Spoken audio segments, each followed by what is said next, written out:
எல்லாருக்கும் வணக்கம். இன்றைக்கி நம்ம என்ன செய்ய போகிறோம் அப்படின்னா, நம்ம சுண்டல் காரக்குழம்பு செய்ய போகிறோம். அது எப்படி செய்யலான்னு பார்க்கலாம். நைட்டே 1/4 கிலோ கொண்ட குழம்பு வைக்கிறதுக்கு தேவையான பொருட்கள் எடுத்துருக்குறோம் பாருங்கள். 1 டேபிள் ஸ்பூன் சீரகம் எடுத்திருக்கேன், 1 டேபிள் ஸ்பூன் பெருஞ்சீரகம் எடுத்திருக்கேன், சின்னதாக 1 டேபிள் ஸ்பூன் வெந்தயம் எடுத்துருக்கிறேன். ஒரு சின்ன நம்ம இது ரெண்டையும் நல்லா வதக்கி எடுத்து ஆற வச்சு அரைச்சிட்டு வந்துடலாங்க. பிளெண்டர் பண்ணிட்டு வந்துடலாங்க. நம்ம ஸ்டவ் ஆன் பண்ணி சட்டி அடுப்பில் வச்சு நம்ம கொஞ்சமாக எண்ணெய் விட்ருக்கோம். நிறைய எண்ணெய் சேர்க்காதீங்க. இப்போ பாருங்கள், இதெல்லாம் போட்டு நம்ம வதக்கி எடுத்துடலாம். ஃபஸ்ட்டு கறி மசாலா போட்டிருக்கேன். போட்டு கொஞ்சம் நேரம் நல்லா வதக்கிடலாங்க. கொஞ்சம் நேரம் இது வதங்கி வரட்டுங்க. இப்போ நம்ம கொஞ்சமாக உப்பு சேர்த்துக்கலாம். உப்பு சேர்த்து விட்டு கொஞ்சம் நல்லா கிளறி விட்டுட்டு கொஞ்சம் நேரம் 3 நிமிஷம் மூடி வச்சிடலாம். இப்போ வாங்க வதங்கிருச்சான்னு பார்க்கலாம். வதங்கிருச்சுங்க, நல்லா வதங்கிருச்சு. போதும். இதை எடுத்து நம்ம மிக்சியில் போட்டு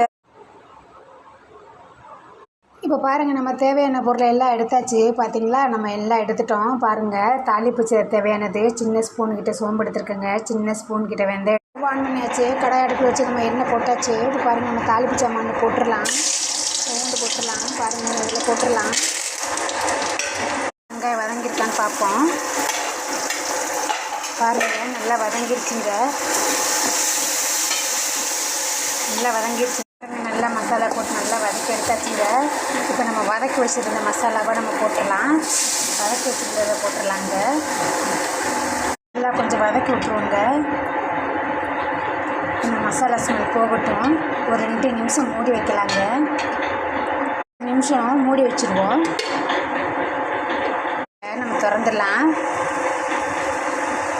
பாருங்கள், நல்லா மசாலா வெந்துருச்சுங்க. பார்த்திங்களா, நல்லா வந்துருச்சு மசாலா. கொஞ்சமாக உப்பு சேர்த்துக்கலாம். ஏன்னா மசாலா வதக்கி அரைச்சோல்ல, அதில் கொஞ்சம் உப்பு சேர்த்துருக்குறேன் நான். கொஞ்சமாக சேர்த்துக்கலாம். நம்ம திறந்து பார்க்கலாம். பார்த்திங்கன்னா நல்லா மசாலாலாம் வதங்கி நல்லா எண்ணெய் பிரிஞ்சு வந்துருச்சுங்க.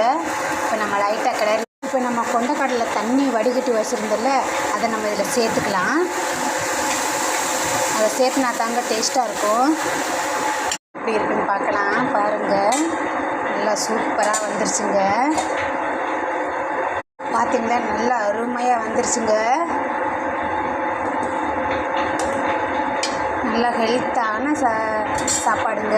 இதை நம்ம பார்க்கலாம். பார்த்திங்களா, அழகாக வந்துருச்சுங்க. ரொம்ப நேரம் கொதிக்க விடக்கூடாது. நம்ம இப்போ தான் தேங்காய் சேர்த்துருக்கோம். நம்ம ஒரு போர்டில் மாற்றியாச்சுங்க. நம்ம லைட்டாக கிளறி விட்டுடலாம். பார்த்திங்களா, நல்லா அருமையாக வந்துருச்சுங்க. நல்லா சூடு பறக்க இருக்குது.